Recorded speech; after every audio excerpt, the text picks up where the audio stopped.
Bonsoir à tous et merci de faire démarrer la semaine de travail et de grands rendez-vous avec nous sur BB24.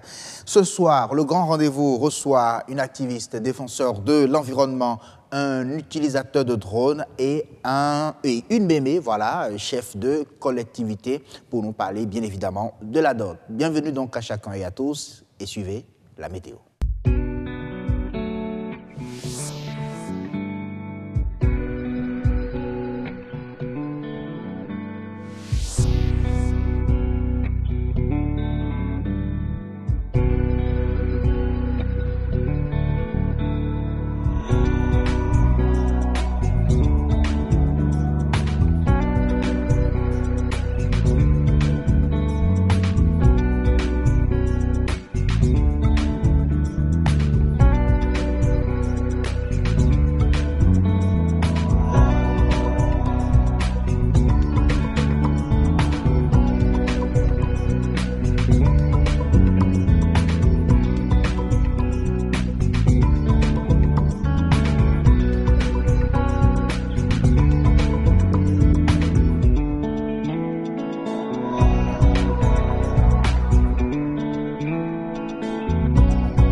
C'est le grand rendez-vous. Alors ce soir, nous allons crier avec l'activiste Sandra Idossou, sachez relouer. Ce sera une fois encore. Hein.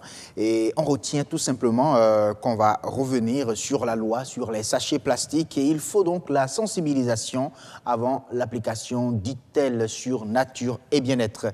C'est la journée internationale des drones. Et l'objectif est donc de présenter le drone sous son joug positif et utile. Mais comment l'utilise-t-on au Bénin? Réponse sur la rubrique L'Espère. Autant savoir s'ils sont des épisodes sur la dot. Ce soir, on fera la relation entre dot et la loi.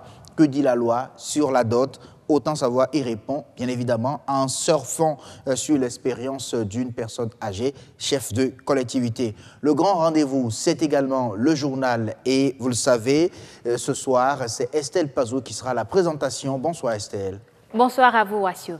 Alors, tout à l'heure, on va vous retrouver à 19h45 pour le détail pour le journal. Voilà, le journal du soir, la grande édition, bien évidemment. Mais quel en est le menu principal? L'Europe se célèbre tous les ans au Bénin. Cette année, la culture est au centre des débats avec à la clé différents tableaux artistiques. La déontologie et l'éthique ont-elles déserté le traitement de l'information au Bénin? Tout porte à le croire. Mais les responsables des organisations professionnelles tentent d'expliquer la situation.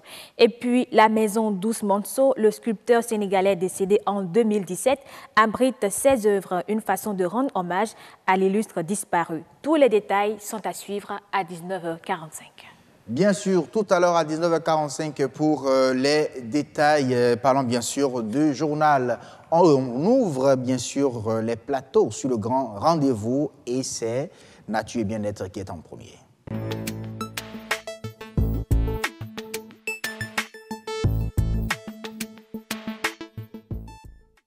On revient sur Nature et Bien-être aujourd'hui sur la loi sur les sachets plastiques au Bénin. Il faut la sensibilisation avant donc l'application de cette loi, dit bien sûr, je dis Sandra Idossou, l'activiste de sachets reloués, si vous voulez. Mais avant bien sûr de la recevoir sur ce plateau, nous allons suivre ce reportage de Christelle Tongolo sur l'utilisation des sachets plastiques au Bénin. Quelques secondes de fabrication, environ 20 minutes d'utilisation et plus de 400 ans avant de se dégrader. Le sachet plastique est un véritable problème environnemental.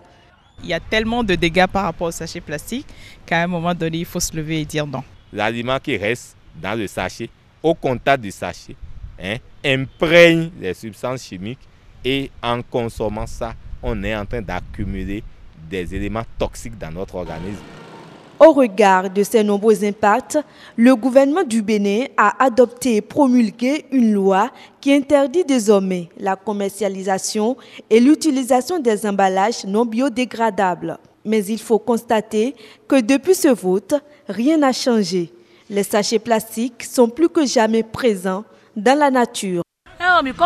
C'est le stock que nous sommes en train d'épuiser progressivement.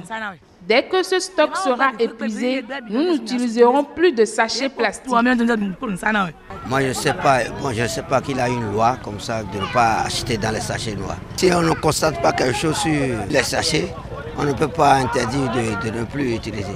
Et puis faire la publicité pour nous expliquer comment, pourquoi on ne peut plus utiliser les sachets.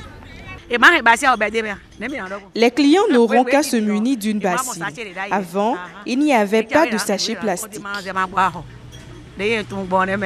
Un moratoire de 6 mois est accordé aux populations pour se mettre au pas. Cette période transitoire prend fin le 1er juin 2018. Mais en attendant, des campagnes de sensibilisation se font avec, à la clé, l'opportunité de privilégier les emballages biodégradables. Avant que le sachet n'arrive, quand on allait acheter à manger, on partait avec son bol. Quand on allait au marché, on partait avec son panier. Il faut se mobiliser et faire de grandes campagnes de sensibilisation pour que dans les marchés, pour que partout, les gens soient au courant. Il y aura des messages publicitaires, il y aura des diapos, des stratégies de sensibilisation, tous azimuts, dans toutes les langues pratiquement.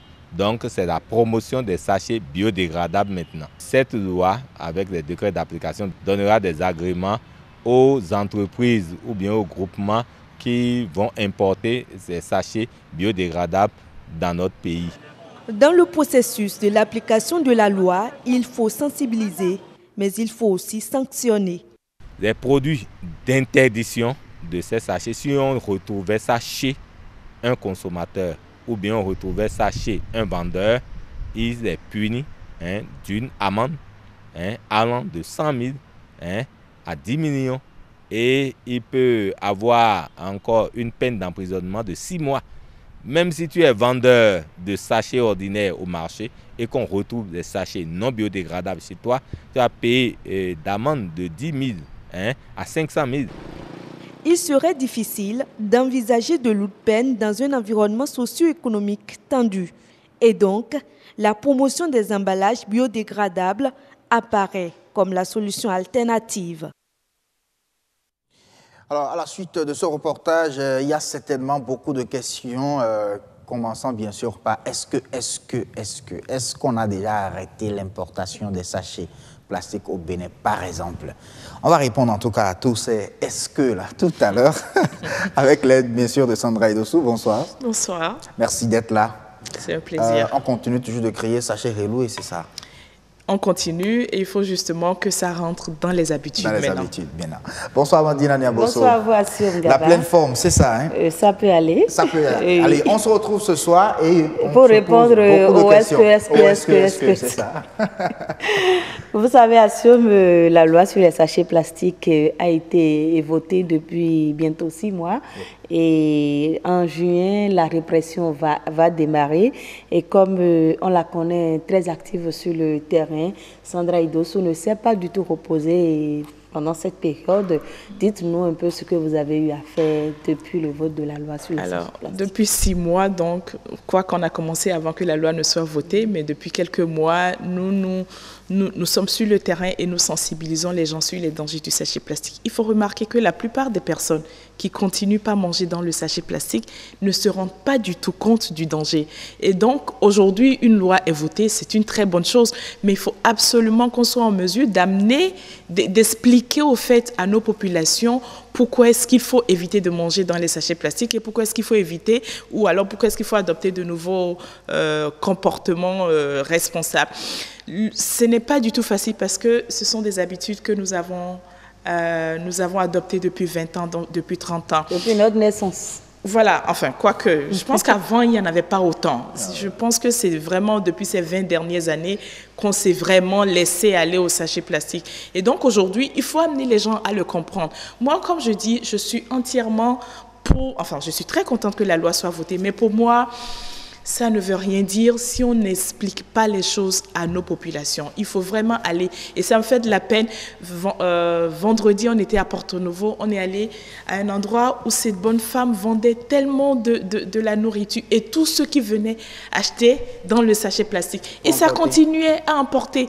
Et cette bonne femme, et je veux dire, c'est un grand maquis, hein, c'est pas une bonne femme du bord de la route. Et cette femme n'était pas au courant de cette loi. Quand je tombe sur ces cas, je me dis, mais on a de gros soucis. Ça veut dire que le message n'est pas encore tout à fait allé vers toutes les couches de la population. Et c'est là-dessus que je suis un peu, je dirais même plus, enfin révoltée, parce que j'estime qu'on devrait aller beaucoup plus vite et que le message aujourd'hui, on devrait plutôt à se poser la question, à savoir où est-ce qu'on trouve les emballages. Mais pas à se dire, mais c'est vrai qu'il y a une loi, on se pose encore des questions. Voilà, donc les est-ce que là, ça me fait de la peine qu'on soit toujours, est-ce qu'il y a vraiment une loi? Mais vous avez déjà commencé la sensibilisation. Quels sont les endroits que vous ciblez et comment se fait cette sensibilisation? Alors, nous sommes un mouvement. D'abord, nous ne sommes pas financés par aucune institution qui nous finance. Nous sommes tous des volontaires, nous avons tous notre boulot, nous consacrons un peu de notre temps et de notre énergie pour sensibiliser. Nous allons essentiellement dans les écoles parce qu'on estime que les enfants... Alors, ce qui est bien avec les enfants, c'est que si eux, ils comprennent, dehors, quand ils vont à la maison, ben, ils sont un peu les garants, ils sont les ambassadeurs de ce message. Et donc, c'est très bien de sensibiliser les enfants. Après, nous allons dans les marchés. Mais bon, en même temps, comme on n'a pas de gros moyens, on ne peut pas aller dans tous les marchés. Pour faire une grande sensibilisation dans les marchés, il faut de gros moyens pour impliquer toutes les vendeuses dans les marchés. Bon, malheureusement, nous, on n'a pas ces moyens-là. Et donc, en dehors des écoles, nous faisons de la sensibilisation dans les supermarchés parce que ça aussi, on arrive à mobiliser quelques volontaires et nous sensibilisons. Nous avons fait ça pendant tout le mois de mai. Et donc, des activités, on en a. J'aurais aimé avoir plus de moyens pour pouvoir toucher plus de gens. Et donc, j'estime que ceux qui ont les moyens devraient faire beaucoup plus pour apporter le message à nos populations. Je pense que parlant bien sûr du cas des écoles, la Belgique a fait une expérience pareille dans le cas du tri des déchets, où c'est depuis l'école où ça se fait, il y a différentes poubelles, et puis les enfants savent depuis l'école qu'il faut trier déjà. Mais vous n'avez vraiment pas les moyens d'aller dans toutes les écoles au Bénin, c'est vrai, mais les écoles que vous avez eu à parcourir, quelle était l'expérience? Dites-nous, est-ce que c'est Alors, payant? on a eu de très très belles expériences. Vous ne pouvez pas vous imaginer, mais on a eu de très très belles expériences. En plus, on est allé dans certaines écoles, on est allé 2 fois, 3 fois. Et c'est bien quand les enfants nous voient et qu'ils commencent pas à crier ça, chérie, loué, on se dit au moins ils ont compris. Et les enfants nous ont dit, mais nous maintenant à la récréation, quand on va, on mange sur place. On n'achète plus dans le sachet. C'est vrai que pour pouvoir évaluer l'impact de toutes ces sensibilisations, il faut de gros moyens pour évaluer, pour dire au début peut-être que les enfants utilisaient tel nombre de sachets, mais aujourd'hui on l'a réduit. Il faut pas se voiler la face, on ne peut pas tout arrêter aujourd'hui. Le plus important, c'est de réduire la consommation. Comme je dis aux bonnes femmes, si en allant au marché, si en temps normal, on revient avec 20 sachets, un pour le piment, un pour l'huile, un pour la tomate, le poisson, l'oignon, si on revenait avec 20 sachets et qu'aujourd'hui, on revient avec ne serait-ce peut-être que 2 sachets, ça fait 18 sachets en moins par personne. Et donc, c'est vraiment amener les gens à adopter des comportements. Vous voyez ce type d'emballage, c'est du papier, mais c'est assez solide. Et c'est déjà disponible sur le marché. Tout ça là, je les ai trouvés ici localement. Tous ces emballages existent. Évidemment, comme je dis, est-ce qu'on devrait se poser aujourd'hui, c'est où est-ce qu'on les trouve, à quel prix on les trouve. Voilà, c'est plutôt ce type de questions qu'on devrait plutôt se poser. Mais effectivement, ils sont disponibles. Et votre sensibilisation, c'est seulement à Cotonou, bien vous essayez d'aller nous essayons d'aller un peu plus plus à l'extérieur de Cotonou, mais comme je dis, c'est basé sur notre... Voilà. Oui. Mais bon, nous avons fait à l'ADA, nous avons fait plusieurs écoles à Porto Novo, nous avons une campagne prévue à Pobet, donc nous essayons de faire avec les gens qui nous invitent et qui sont en mesure de nous accompagner dans ces localités, et donc... Voilà, nous aimerions vraiment aller au nord, aller dans toutes les localités, mais on est obligé de faire avec les moyens. Mais vous parlez de réduction d'utilisation des sachets, mais la loi parle d'interdiction. Tout à fait. C'est-à-dire que l'interdiction, ce n'est pas parce que les députés, comme je dis, bon, je les aime bien, hein, ils ont pris cette loi, c'est très bien, mais ce n'est pas parce qu'ils l'ont dit que demain, que le 2 juin, il n'y aura plus de sachets plastiques. Les gens vont continuer par utiliser. Tant que nous ne fermons pas les frontières et que tant qu'au marché, la bonne dame, elle trouve toujours le sachet plastique, elle va dire, bon, c'est bien beau votre loi, mais moi, je ne continue pas à en trouver. Mais il y aura la répression. Oui, mais vous savez...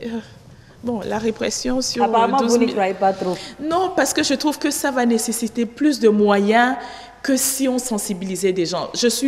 Alors, j'imagine un policier dans toutes les maisons pour arrêter les gens qui ne continuent pas à utiliser le sachet plastique. Ça va être beaucoup plus... de moyens. Voilà, ça va nécessiter plus de moyens. Et donc, moi, aujourd'hui, qu'au niveau des frontières, qu'on soit sûr que rien ne rentre dans notre marché et qu'au niveau des distributeurs, parce que ce qu'il faut aussi remarquer, c'est que ces distributeurs, ils se disent que nous, c'est un business qu'on est en train de nous couper sous les pieds. Il faut leur dire qu'on ne leur interdit pas de faire un business. On leur dit, au lieu de vendre le sachet, vendez plutôt, voilà, c'est la même façon dont les sachets plastiques étaient envoyés ou importés dans le pays, ça va être de la même façon que ces emballages vont être faits. Et donc, aujourd'hui, aller vers ce type Mais on ne pourra pas vendre du Tchapalo dans le sachet plastique comme ce qu'on est en train de voir.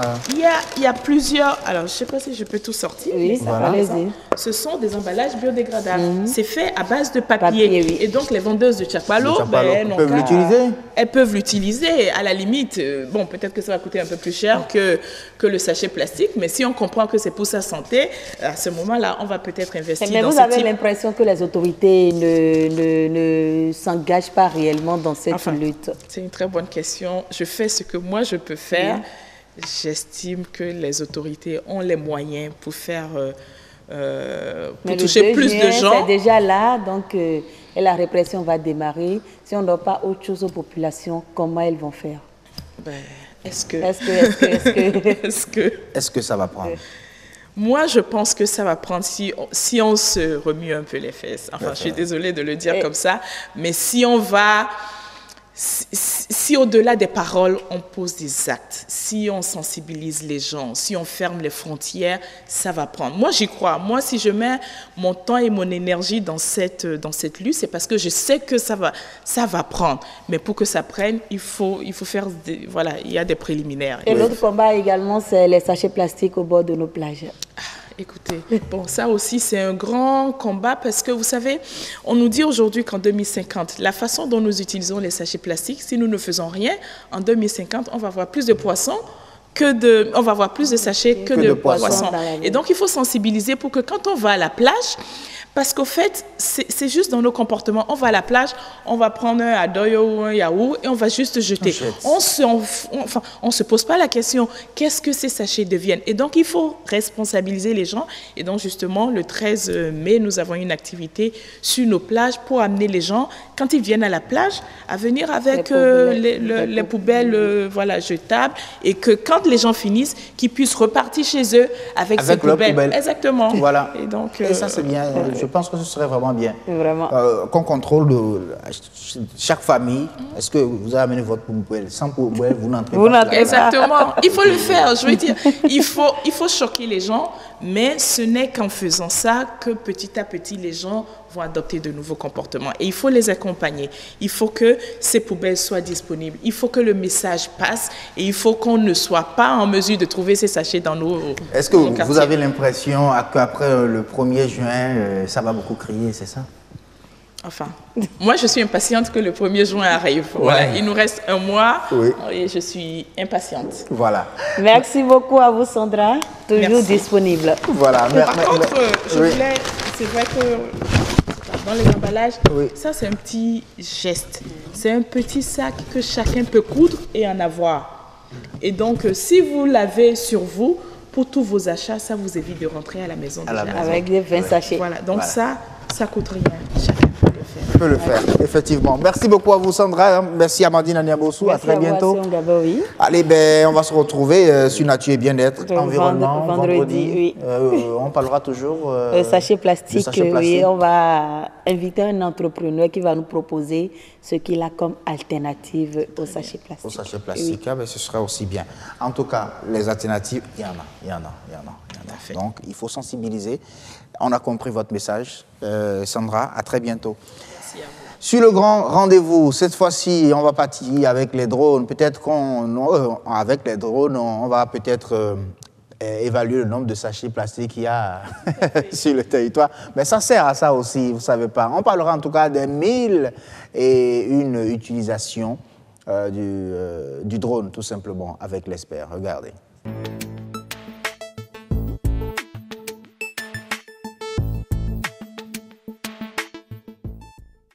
Les spécialistes disent que ces engins servent à tout. Il s'agit bien sûr des drones dont l'utilité est célébrée tous les 7 mai, depuis 2015 bien évidemment. Nous avons invité sur ce plateau un utilisateur de drone pour parler bien sûr des différents usages du drone au Bénin et dans le monde bien évidemment. Bonsoir, Combe Kenom. Oui, bonsoir. Merci d'avoir accepté notre invitation. Le drone, comment vous le définissez? Bon, je peux définir le drone comme un appareil volant. Et pour spécifiquement parler de drone qu'on utilise dans le cas de la production audiovisuelle, oui. C'est un petit appareil volant qui sert à prendre des images, des vues, des panoramas aériens. Aériens.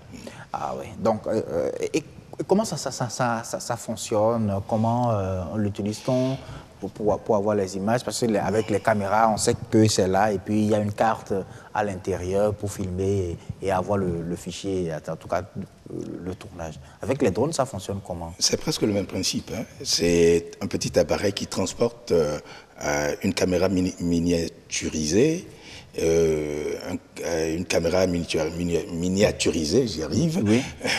Qui permet de prendre des vues et télécommander depuis le sol.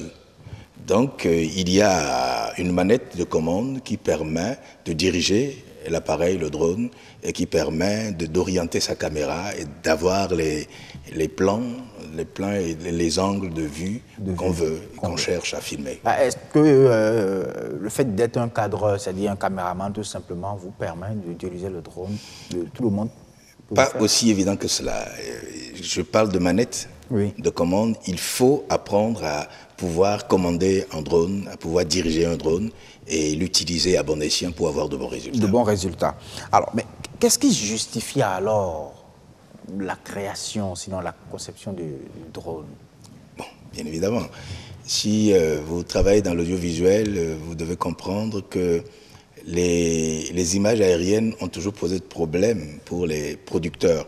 Et on avait souvent recours à des caméras portées sur avion ou sur des hélicoptères. Okay. Et on a souvent constaté que ces images posaient quelques problèmes de stabilité parce que celui qui faisait l'image n'était pas en même temps à la commande aux commandes de l'avion. De l'avion. Donc il se posait quelques problèmes de stabilité, quelques problèmes de point de vue au niveau de l'image. Donc, il y a une société américaine, DJI, qui a pensé à rendre autonome la production des images aériennes en concevant un drone, mais en essayant de tricher sur ce qui existe déjà, le drone utilisé dans l'armée pour faire des opérations militaires qui prenaient aussi des vues, mais qui ciblaient plutôt des objets du point de vue militaire, pour pouvoir les atteindre. Donc, ils ont transformé cette technologie militaire pour une utilisation au niveau de l'audiovisuel. Ça s'utilise aussi dans la recherche scientifique pour pouvoir contrôler un certain nombre de choses. Mais de manière spécifique, ici, ces drones ont remplacé les caméras portées sur un avion ou sur un hélicoptère pour pouvoir faire des images aériennes. Des images aériennes. Alors, vous parliez à l'instant des différentes utilisations du drone. Quelles sont les expériences que le Bénin connaît déjà en matière d'utilisation du drone? Bon, je vais dire peut-être à votre niveau, ce dont vous êtes au courant. Je ne peux pas parler pour tout le monde. Nous, au niveau de Biprod, où nous étions les premières structures à utiliser et le drone ici dans la production audiovisuelle. Nous avons accompagné le RTB sur quelques événements avec cela. Il faut dire que le drone est essentiellement utilisé dans les structures de production pour les images aériennes. Alors que ça pouvait servir à autre chose. À autre chose, comme quoi le drone peut servir de narcelle, de stabilité pour une caméra et avoir des images en panorama sur sol. Parce que le drone, sur le drone, les gens ont installé des narcelles de stabilité de la caméra. Comme c'est une caméra miniaturisée, grand angle, on peut se servir de cela pour faire des images en plan de coupe, des images en panorama sur des productions, même si on le porte sur sol, pas nécessairement volant en l'air. En l'air. Oui. Donc, au-delà de ça, ici au Bénin, il faut reconnaître qu'avec l'avènement du drone, on aime filmer tout et n'importe quoi avec du drone. Et dans les clips, depuis un moment, on remarque qu'un artiste ne fait un clip sans drone. Sans drone. Et simplement, bon, c'est un peu, c'est la mode, un peu comme on dit. Mais bon, il faut pouvoir utiliser le drone à bon escient et exactement dans le cas où on a besoin d'une image aérienne. Il faut aussi dire que le drone peut servir à avoir des images spécifiques en hauteur, c'est-à-dire, bon, les gens utilisent souvent pour des panoramas, d'accord, oui, où on voit une ville avec des immeubles, mais les gens ne sont pas souvent intéressés à aller filmer une cible en hauteur de manière spécifique. Et justement, ça a besoin de beaucoup d'adresses. Je n'ai jamais vu, depuis, quelqu'un filmer le personnage de l'Étoile Rouge avec des détails. Donc, c'est quelque chose qui peut se faire. Hein, c'est quelque chose qui peut se faire avec un drone. On envoie le drone. Personnage est en l'air, mais on ne l'a jamais vu avec des détails. Avec des détails, ça c'est vrai aussi. On l'a jamais, on n'y pense pas. On ne l'a jamais vu avec des détails. Quels sont les détails? Quelle est la matière avec laquelle ce personnage a été, puisque c'est en hauteur, on ne le voit pas très bien. Avec un drone, on peut aller sur des détails d'un certain nombre de monuments en hauteur, des immeubles qui sont construits. Les drones peuvent servir à un contrôle après exécution des travaux en hauteur, si en hauteur les carreaux sont bien agencés, si les choses sont bien faites, puisque depuis le sol, le contrôleur qui doit contrôler n'a pas la possibilité de pouvoir voir les détails. Donc avec un drone, on peut faire des contrôles de chantier, voir si l'exécution a été bien faite et que si tout rentre dans les normes techniques. Voilà. Donc on dit également qu'on peut utiliser le drone dans le plan de cadastre, par exemple, pour les opérations de lotissement et autres. Tout à fait. Comme ça fait des vues panoramiques et qu'on peut avoir des images globales de quartiers, de villes, je crois qu'aujourd'hui, ça s'utilise beaucoup dans les histoires de topographie pour pouvoir avoir le cadastre des endroits, des villes, des régions. Voilà. Oui. Je crois que je ne suis pas spécialiste, mais je suis sûr que je pense que ça devrait être très utile pour ce genre de choses. Pour ce genre de choses. Alors, est-ce que vous pensez qu'aujourd'hui, il faut vraiment une formation pour les opérateurs de prise de vue au Bénin en matière d'utilisation du drone? Oui, justement. Il faut vraiment une formation pour les utilisateurs de drones qui devraient déjà être des cadreurs à la base et des conducteurs de drones ensuite. Parce que ce qu'on remarque aujourd'hui, c'est que bon, n'importe qui a un peu de sous, il s'achète un drone et propose ses services aux gens. Il faut dire que le drone est utile, mais ça peut être un appareil dangereux. Parce que c'est un objet volant. Et quand un objet est volant et que vous ne le tenez pas dans vos mains et que vous le commandez par radio, par émission radio, il peut y avoir des ruptures d'émission et il peut y avoir un crash. Ah ben oui, il y a eu déjà beaucoup de crash avec des drones pour les utilisateurs. Pour les utilisateurs. Oui, pour les utilisateurs, il y a eu beaucoup de crash et les gens, on a fini par dire qu'un drone, si ça ne crache pas pour un utilisateur, il n'est pas vraiment un bon utilisateur. Comment? J'arrive vraiment pas à comprendre ça. Alors, en matière de réglementation, voilà. Est-ce qu'il y a des textes qui réglementent l'utilisation du drone? Justement, j'en viens. Il n'y a malheureusement pas de texte qui réglemente, comme dans d'autres pays, comme en France, dans les pays européens, l'utilisation du drone chez nous. Mais cela s'impose que le drone ne peut pas être utilisé partout. Il y a des restrictions qui s'imposent. Par exemple, un drone ne peut pas être utilisé dans une zone aéroportuaire. Ah oui. Parce qu'il y a des installations dans les aéroports qui empêchent le drone de venir dans ces rayons. Parce que bien évidemment, vous imaginez des avions qui circulent. Qui circulent. Et il faut comprendre que le drone est un appareil qui émet des signaux comme un avion. Parce qu'il faut le contrôler depuis le sol, comme on peut contrôler un avion depuis le sol.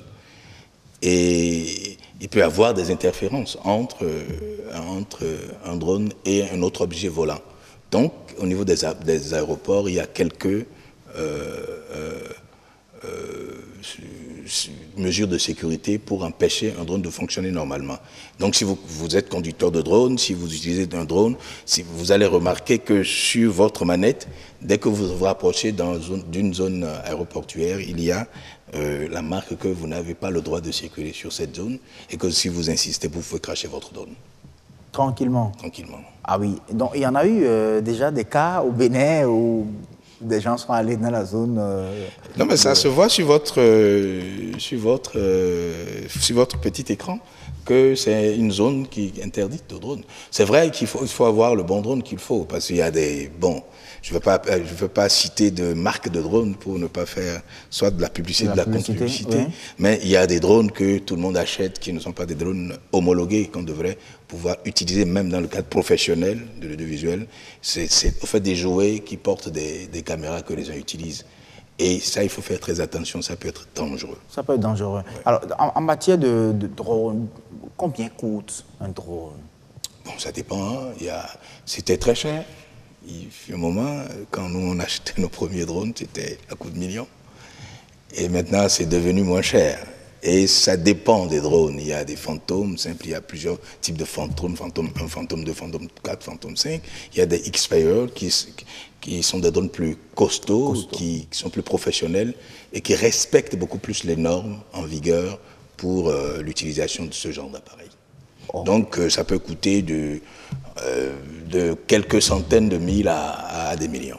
À des millions, ouais. de francs CFA. Francs CFA. Alors, vous les achetez d'où? Quelles sont les origines de ces appareils-là? Il y a plusieurs, la plupart des structures qui vendent du matériel audiovisuel aujourd'hui proposent des drones de plusieurs marques, mais généralement qui viennent de constructeurs DJI. Okay. Donc, il y a la plupart des vendeurs et distributeurs de matériel audiovisuel proposent des drones. Alors, vous proposez aujourd'hui que le Bénin puisse intégrer l'utilisation du drone. Dans le milieu audiovisuel, c'est vrai, mais quels autres secteurs peuvent donc utiliser? Parce qu'ils disent carrément que ça sert à tout. Est-ce que vous pensez... Bon, dire que ça sert à tout, c'est une manière de parler. Mais ça sert à beaucoup de choses en drone.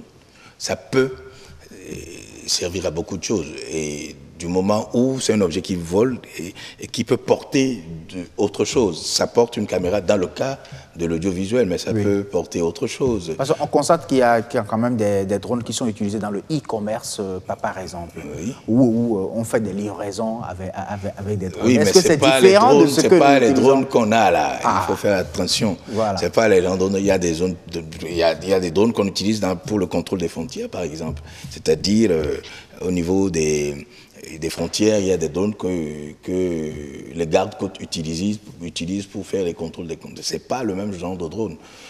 Les drones pour faire de la distribution du e-commerce, c'est-à-dire aller livrer, ça dépend de la nature du drone, jusqu'à quelle portée ce drone peut aller, et ça dépend. Donc ce n'est pas nos petits drones qu'on achète ici.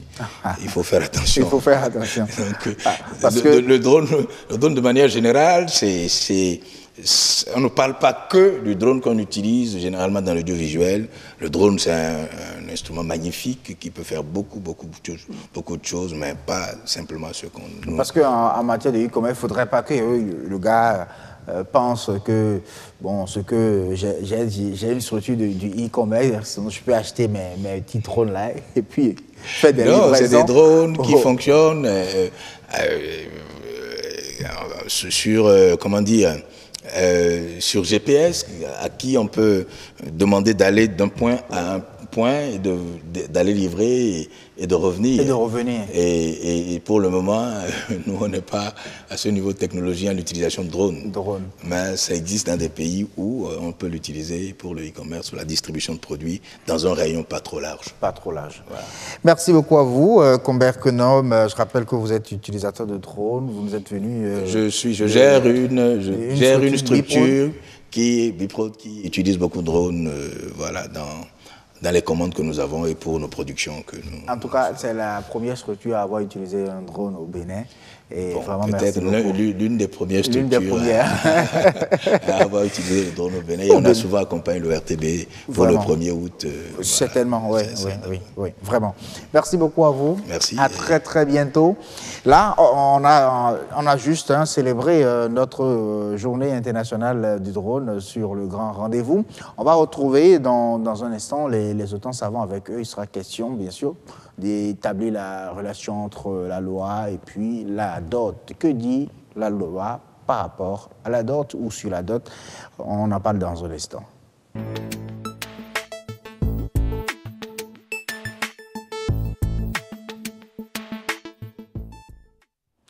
Voilà, en plateau aujourd'hui sur Autant Savoir, nous parlons bien sûr de la dot. Ben, que dit exactement la loi sur la dot? Et on en parle dans un instant avec Madame Bouriana Daguia, qui est ancien chef de district. Mais avant bien sûr de la recevoir sur le plateau, nous allons suivre ce reportage signé Marshall. Elle était belle, d'une beauté splendide qui n'avait que la prestance des grands événements. Maëlle, la révélation du jour. Elle a fait chavirer le cœur de son bien-aimé. Ce dernier décide de l'honorer selon les traditions africaines.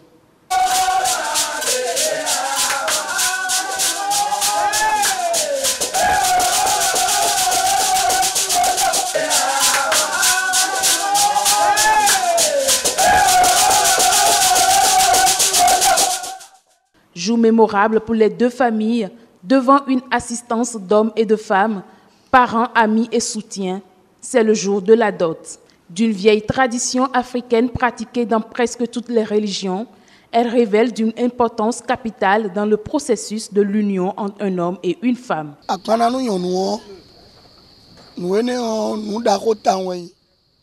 Doter sa femme est une étape très importante dans la vie d'un homme.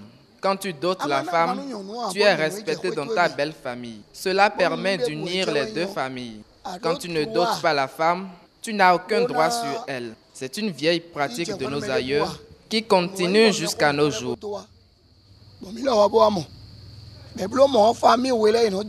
Ça permet à l'homme d'être réellement homme dans sa maison. La femme aussi respecte son mari. Elle se déroule en 2 étapes. Des danseurs recrutés par la famille du futur époux ne ménagent ni voix, ni poitrine, ni corps pour donner du spectacle. Bien qu'étant fondamentale pour la célébration d'un mariage au Bénin, pour certains, la dot est un moyen de chosifier la femme.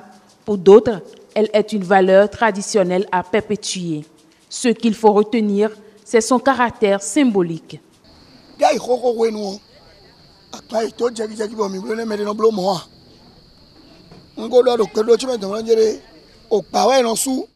Au départ, la dot était très symbolique. Avec quelques noix de cola et quelques boissons, on pouvait célébrer la dot. Mais aujourd'hui, le monde a évolué.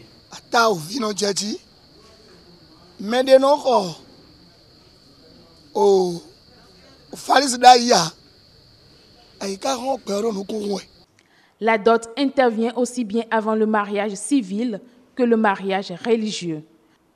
Même si l'envie de doter sa future femme ne manque pas aux jeunes béninois, les éléments qui entrent dans la constitution de la dot exigent de l'homme beaucoup d'efforts.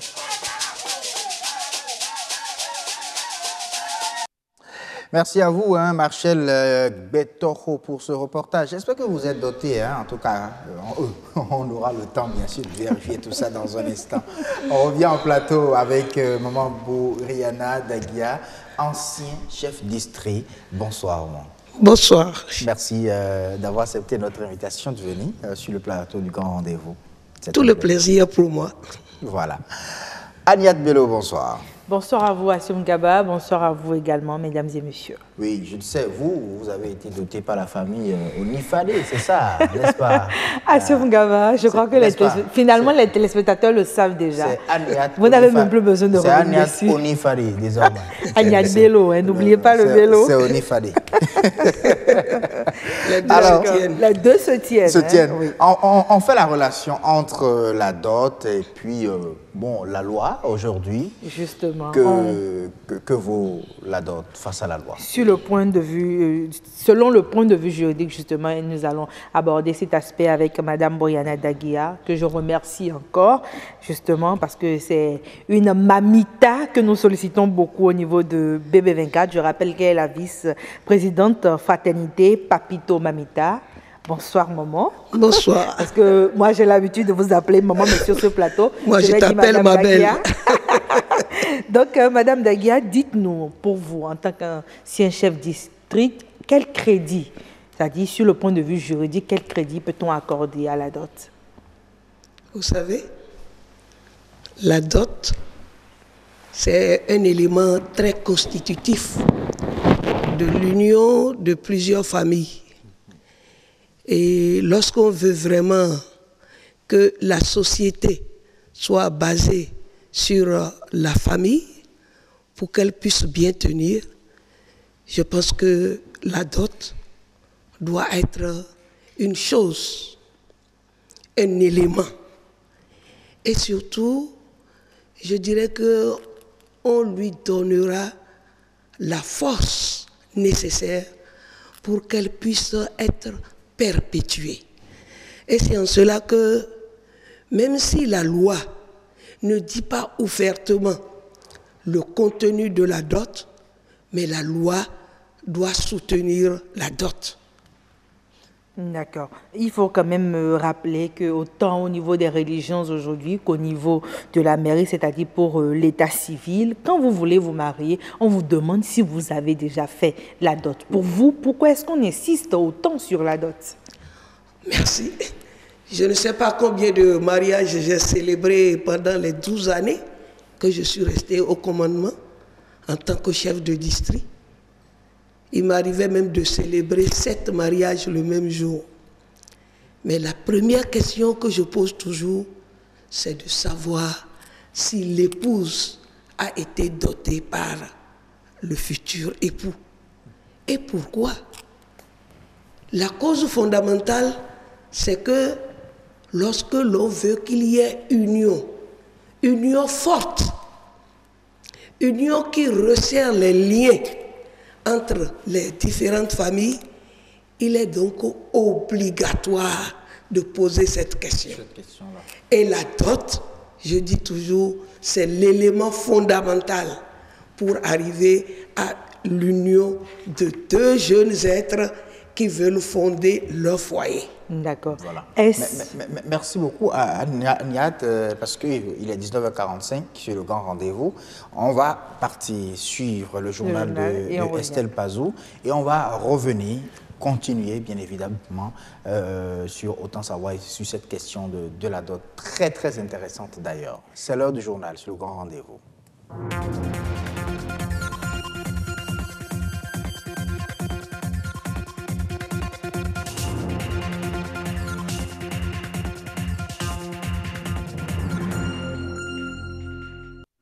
Un plaisir de vous retrouver pour les informations. Bonsoir à tous et bienvenue dans ce journal. Une semaine pour célébrer l'Europe au Bénin, les festivités ont démarré. Cette année, la culture est à l'honneur.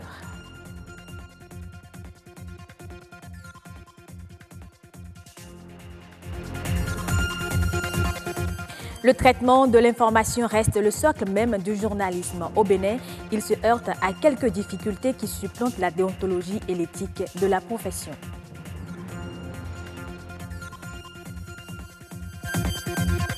Et puis nous irons à Dakar découvrir quelques œuvres d'Ousmane Sow exposées dans la maison qu'il a lui-même construite et qui tient désormais lieu de musée.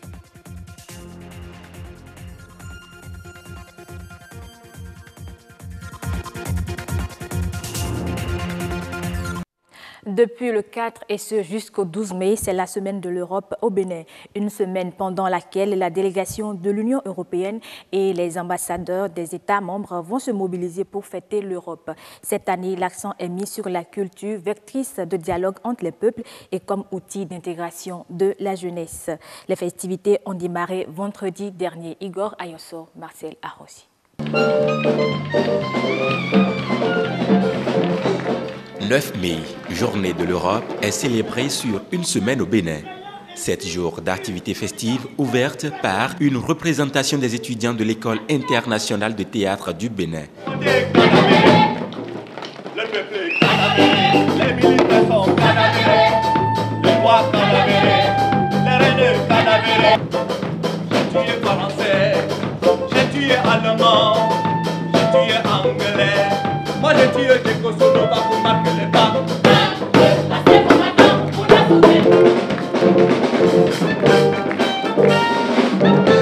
La pièce théâtrale, on a vu que c'était un travail bien conçu et bien articulé et bravo à tous les acteurs. C'est pour moi la deuxième fois que je les vois à l'œuvre et je suis toujours aussi impressionné par la qualité de cette troupe, le professionnalisme et le côté à la fois moderne et innovant et la qualité des acteurs. Je pense que c'est vraiment une excellente troupe de théâtre. Le Bénin sur le plan artistique est un pays très impressionnant. Et cette troupe de théâtre a fait quelque chose de très difficile puisque même parfois en Europe, les citoyens, en fait, pour comprendre le message de ce que veut l'Union européenne, c'est pas toujours facile à expliquer. Ils ont dansé ça, ils ont chanté ça, ils ont transformé ça en fait. Je trouvais que c'était absolument remarquable et inattendu. Et d'ailleurs, beaucoup de spectateurs en sortant m'en ont parlé pour dire que c'était remarquable. Une semaine de l'Europe 2018 avec un programme riche en activités culturelles dont le 7e art. L'école buissonnaire, dernier film de Nicolas Vanier qui raconte une histoire d'hommes, d'animaux et de nature faisait partie des grandes attractions de cette cérémonie. Pourquoi vous avez dit que j'étais le fils du neveu de ma cousine? Parce que j'ai pas le droit de loger n'importe qui chez moi, tu comprends? Ouais, un mensonge quoi. Qu'il faudra bien répéter si jamais on pose des questions, d'accord? Puis arrête avec ton vous. Je suis pas comtesse, moi. Je pense que c'est une très bonne position et qui touche aussi un problème de notre société. C'est la protection des animaux, des espaces, de nos parcs, de tout ce qui concerne la nature, le paysage. Et donc, dans une histoire qui est très intéressante, on a su impliquer ainsi les animaux, les oiseaux, tout ce qui concerne l'environnement dans lequel nous vivons. C'est plein de sensibilité, c'est plein de valeurs et ça porte évidemment haut la notion de protection d'environnement et de beauté de la nature qu'il faut à tout prix préserver. La Semaine de l'Europe cette année célèbre les 61 ans du traité de Rome qui institue la Communauté économique européenne devenue Union européenne.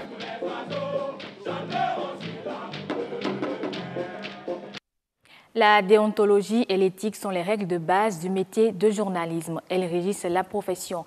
Mais le constat, c'est que face à certaines réalités, la déontologie et l'éthique sont bafouées au profit de certaines pratiques qui n'ont normalement rien à voir avec le journalisme.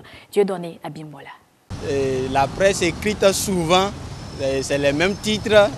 L'autre change le là-bas, l'autre change là. Et on met les articles pour différencier. C'est presque la même parution tous les jours. Donc on a un regard que c'est télécommandé. Il y a beaucoup qui font plus de la communication que de l'information. Le professionnalisme dans le traitement des informations, voilà qui pose avec acuité le problème du respect de l'éthique et de la déontologie dans les médias. Et pourtant, le Code de l'information et de la communication en vigueur au Bénin est clair sur la question.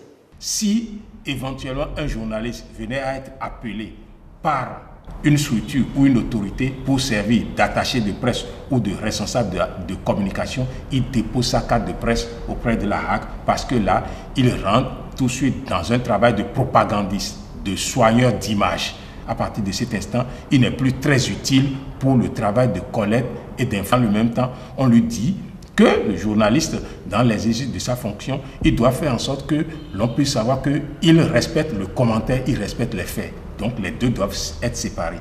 Dans le même temps aussi, il doit respecter et la publicité et les faits. Il doit les séparer aussi.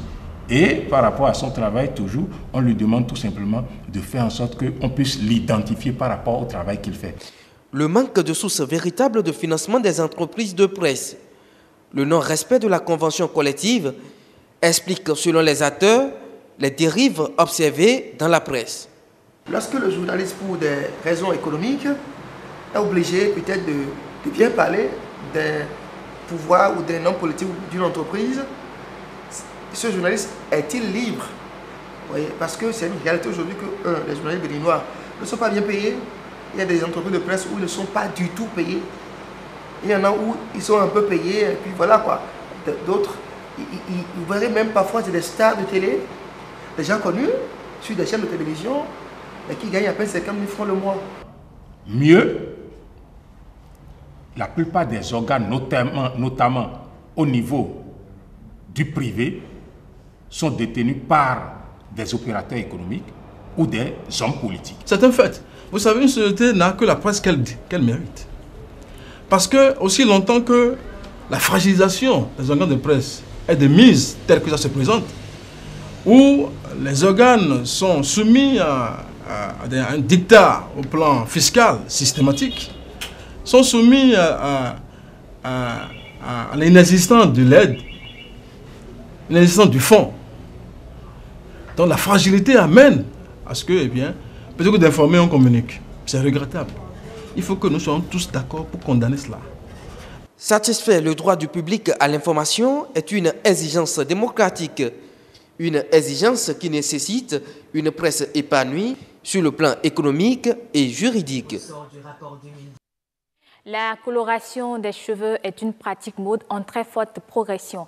Les teintes autrefois utilisées pour embellir les objets font désormais partie des éléments de beauté.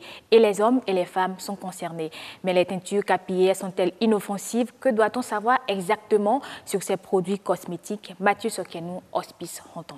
J'ai mis la teinte pour me rendre plus belle. Je mets les teintes pour sortir, pour être plus remarquable. De l'or par ici, du rouge au vin par là, et bien d'autres encore. Toutes ces couleurs dans un décor féerique traduisent un seul mot, beauté. Il s'agit des teintes. Pour préparer une teinture, il y a le produit et il y a des teintures qui prennent l'eau oxygénée. Il y a des teintures qu'on prépare avec de l'eau simple. Il y a des teintures qu'on prépare avec de l'eau simple, c'est des teintures naturelles. Ces teintures-là, par exemple, ils n'ont pas de conséquences impacts sur les cheveux. Les teintures qu'on prépare souvent avec de l'eau oxygénée, après chaque teinture, il faut nécessairement faire un traitement pour que ça n'agisse pas sur les cheveux. À l'instar des objets embellis par la teinte, désormais, la tête des hommes reçoit aussi des couches de teinte. Derrière cette beauté se cachent des conséquences sur la santé. Il y a des têtes justement qui ne supportent pas de la soude. Donc souvent il y a la soude dedans. Donc dès que tu passes sur la tête, ça touche à leur peau, ça les irrite assez. Ça les irrite beaucoup. Ça peut créer des petits plaies dans les cheveux ou sur le cuir chevelu. Et après ça, des fois on met cette teinte à des gens. Juste les 2 heures qui suivent, la teinte s'enfle au point où on a peur. Tout de suite, on se rend à l'hôpital pour se faire acheter des médicaments. Là, c'est le coiffeur ou la coiffeuse qui est interpellé à tout bout de champ. Et ce cas, moi, j'en ai connu plusieurs fois. Ne m'affole plus, dès que ça sort, j'ai un moyen pour calmer le mal. Des conséquences, oui, mais qui sont vite maîtrisées, selon ce responsable du salon de coiffure. Très souvent, c'est des antibiotiques qu'on prescrit à notre clientèle d'utiliser. Et dès que la cliente met sa confiance en nous et il suit ses conseils, au bout de 3 jours, il est guéri. Mais très souvent, les clientes ont peur. Donc, tout de suite, elles se jettent elles vont à l'hôpital et se confient à un docteur pour se faire traiter. Le Tchad souhaite relancer sa production de coton tombé au bas depuis 75 ans. La compagnie nationale Coton Tchad a fait appel au géant asiatique Olam pour remettre sur pied la filière. Ce dernier a racheté 60% de la société cotonnière nationale et le pays se voit déjà produire 300 000 tonnes de coton graines dans 5 ans. Des prévisions qui suscitent beaucoup d'espoir. Un vaste réseau de fraude sur les salaires est en train d'être démantelé au Cameroun. L'affaire impliquerait des centaines de fonctionnaires en service au ministère camerounais des Finances. Certains auraient perçu depuis des années des salaires doubles, des avantages illégaux ou encore des salaires illicites. Les pertes pour les caisses de l'État tourneraient autour de 13 milliards de francs CFA. Le déclenchement de cette affaire coïncide avec l'opération de comptage physique du personnel de l'État en cours au Cameroun. À Dakar, l'ancienne maison du sculpteur sénégalais Ousmane Sow, décédé en 2017, abrite désormais une partie de ses œuvres. C'est la famille de l'artiste qui a tenu à ce que la maison qu'il a construite lui-même soit le lieu du musée qui lui est consacré. Le commentaire de Herman Rodrigue Amégan sur les images de l'AFP. De majestueuses sculptures qui forcent l'admiration. Cette maison à 2 étages, Ousmane Sow l'avait baptisée le Sphinx car elle préfigurait pour lui la série qu'il imaginait réaliser sur les Égyptiens. Tête, bras et dos du Sphinx sont représentés symboliquement en une architecture résolument contemporaine selon un document de présentation de l'édifice. C'est ici que le très célèbre sculpteur a taillé de grandes œuvres. Il y avait une notion de continuité. C'est une maison qu'il a bâtie, qu'il a pensée, bâtie, décorée, puisque les sols que vous voyez sont recouverts de sa matière, les murs également. C'est comme un livre, cette maison aussi. C'est-à-dire que quelqu'un qui vient ici peut avoir une vision globale de l'œuvre d'Ousmane, du moins les séries africaines et les grands hommes.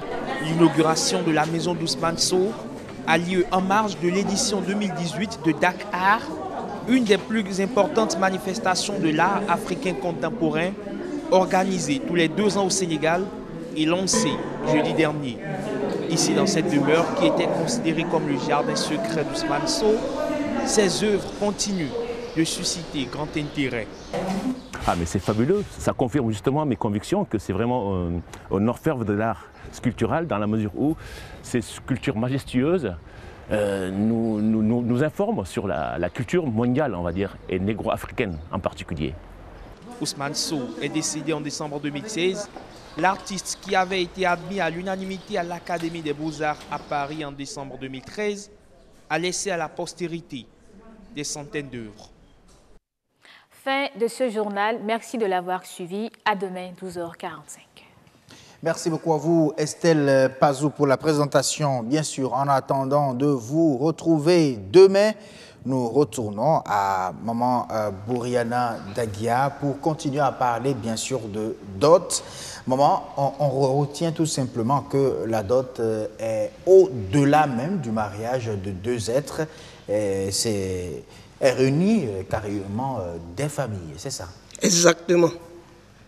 La dot, je dirais même qu'elle est plus importante que le mariage, dans la mesure où c'est l'antichambre même du mariage. Mais justement, de votre époque, si on doit comparer par rapport à maintenant, comment cela se faisait, la dot? Comment est-ce qu'une femme qui était dotée dans la société était considérée? Le monde évolue. Et je crois qu'avec l'évolution du monde, à notre temps, la dot, c'était la grande cérémonie. Parce que les parents ne savent pas là où les 2 êtres se sont rencontrés pour se déclarer cette flamme que nous appelons amour.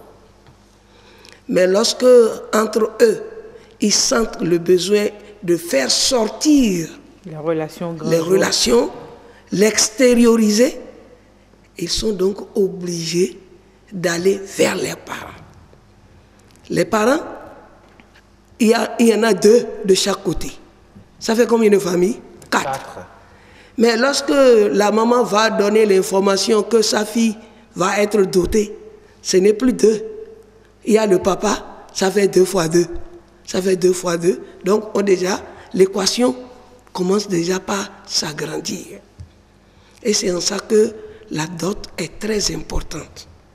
Et lorsqu'une femme est dotée à notre temps, mais elle est d'abord fière de sa propre personne. Elle commence par être imbue de sa personnalité. Et dans son entourage immédiat, lorsque le jour de la dot arrive, c'est toute une cérémonie. C'est depuis la nuit des temps. La dot, ce n'est pas aujourd'hui. Et je ne vois même pas celui qui va dire qu'on va supprimer la dot. Donc pour vous, elle restera éternelle? Elle restera éternelle parce que c'est depuis la nuit des temps.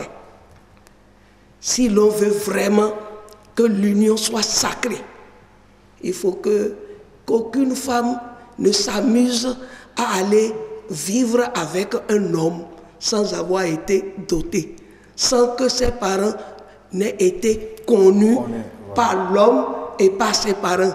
Sinon, c'est comme aller se jeter dans la gueule du loup. Donc, pour vous, aujourd'hui, la dot, c'est-à-dire, c'est une caution pour la femme. Très bien. Alors, quel genre de caution c'est?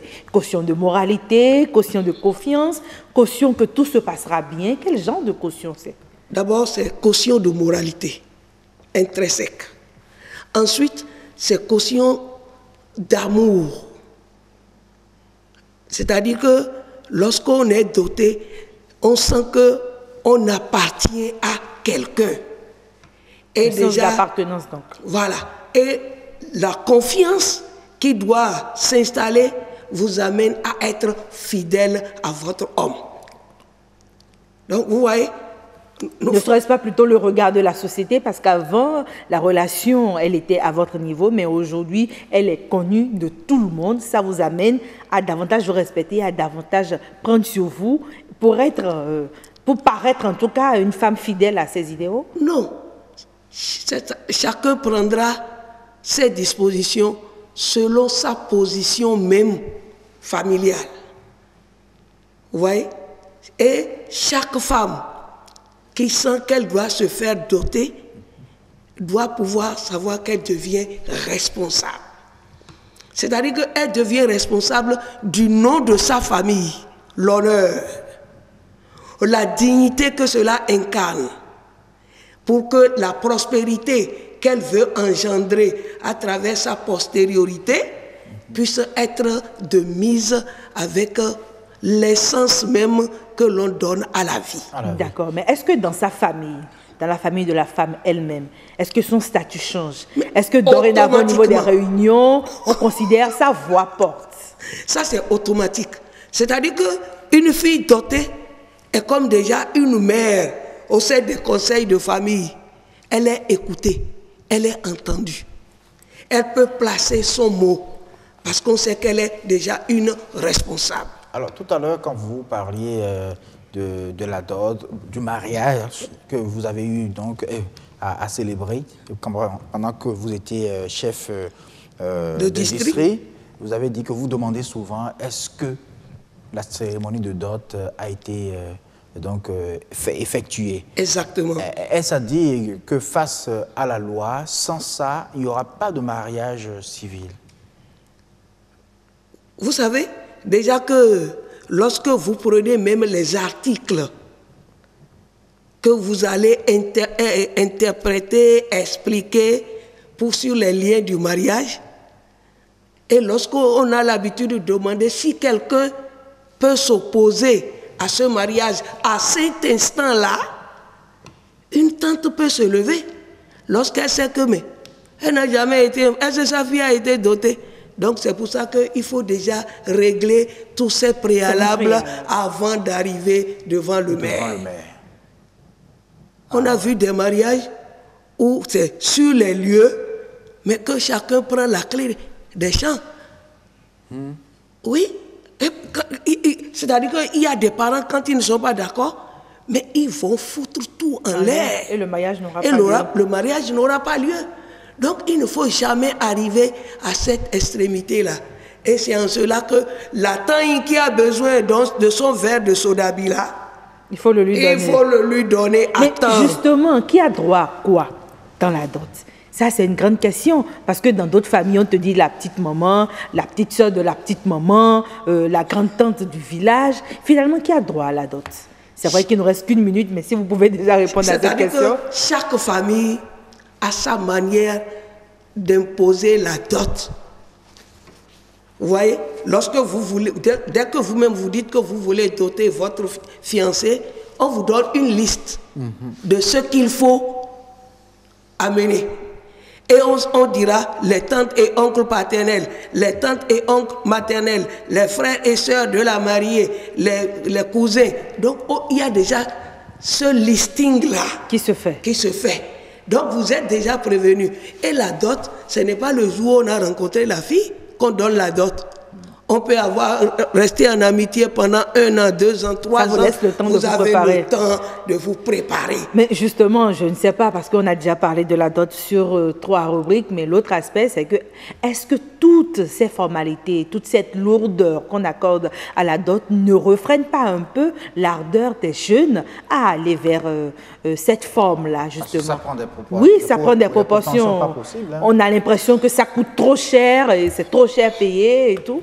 La dot ne coûte jamais cher lorsqu'on veut s'unir à une femme que l'on aime. Je crois que c'est sur ces mots que nous allons conclure. La dot ne coûte jamais cher quand on veut s'unir à une femme que l'on aime. Pour la vie.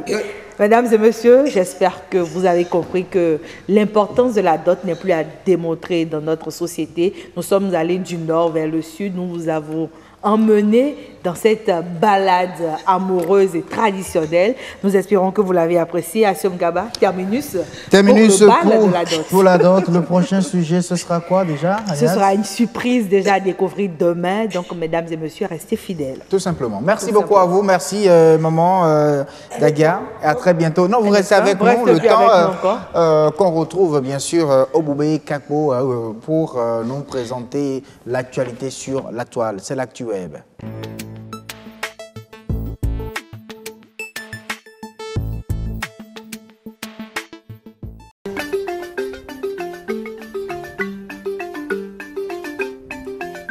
Bonsoir à chacun et à tous. Merci de prendre le rendez-vous de la revue des informations en ligne.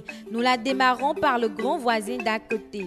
Le Nigeria serait devenu le dépotoir des déchets électroniques pour l'Europe et les États-Unis. C'est ce que révèle une étude publiée fin avril financée par l'Agence américaine de protection de l'environnement. Selon l'étude, sur 66 000 tonnes de produits électroniques de seconde main envoyés vers les ports de Lagos en 2015 et 2016, 16 900 ne fonctionnaient pas, en dysfonctionnement qui laisse place à des tonnes de déchets électroniques. Parmi ces déchets, on note principalement des produits électroménagers, smartphones, ordinateurs et autres téléviseurs qui contiennent des métaux lourds. À la gestion difficile des déchets ménagers auxquels fait face l'Afrique, s'ajoutent donc des déchets électroniques dont la gestion est difficile et leur élimination onéreuse. Une situation qui a d'énormes conséquences sur l'environnement et sur la santé humaine. L'information a été relayée sur le site de la chaîne de télévision France 24. Du Nigeria, nous faisons une escale au Sénégal pour vous dire que le Bénin est à l'honneur ce mois-ci au pays de Macky Sall. La journaliste franco-béninoise Leila Adjovi, une figure importante de la photographie, a décroché le Grand Prix Léopold Sédar Senghor à l'occasion de la 13e édition de la Biennale de l'art africain contemporain de Dakar, intitulée Dak Art. Le prix lui a été remis en main propre du président Macky Sall. C'est la plus prestigieuse reconnaissance de cette biennale, nous annonce la Nouvelle Tribune. Venus des 4 coins du monde, plusieurs artistes de renom et experts des arts visuels y ont pris part. Le thème de cette 3e édition de la Biennale de l'art africain contemporain de Dakar tourne autour du terme l'heure rouge, une expression tirée de la pièce « Et les chiens se taisaient » du poète Aimé Césaire. Dakar a débuté le 3 mai et se poursuit jusqu'au 2 juin 2018. Du Sénégal, le site d'information de la radio France Internationale RFI nous amène au Kenya. Le site nous apprend que 2 bidonvilles restés longtemps sans Internet sont désormais connectés. Kibera et Kaongware à l'Internet, et ceci à un prix accessible à tous grâce à une technologie sans fil.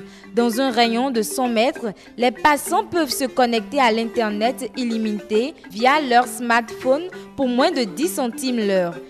Le directeur de POA Internet, l'entreprise en charge de cette opération, a estimé que la demande est pourtant très forte et l'entreprise place ses antennes dans des lieux très visités comme des écoles qui profitent alors d'un accès gratuit. Selon le PDG de POA Internet, le but de l'entreprise est de réduire la facture numérique au Kenya. C'est tout pour cette revue du web. À très bientôt.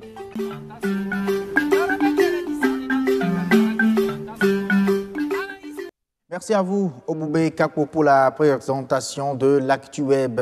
On se donne déjà rendez-vous demain pour une autre édition de l'ActuWeb. Avant de partir de ce grand rendez-vous, nous allons suivre pour une deuxième fois la météo.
Allez, merci beaucoup à tous de nous avoir suivis. C'était un grand plaisir et ce n'est que le début de la semaine, le tout premier numéro du grand rendez-vous de la semaine. On a encore 4 à parcourir. Demain, 19h, on va se retrouver pour le numéro 2 de la semaine. Ciao, ciao.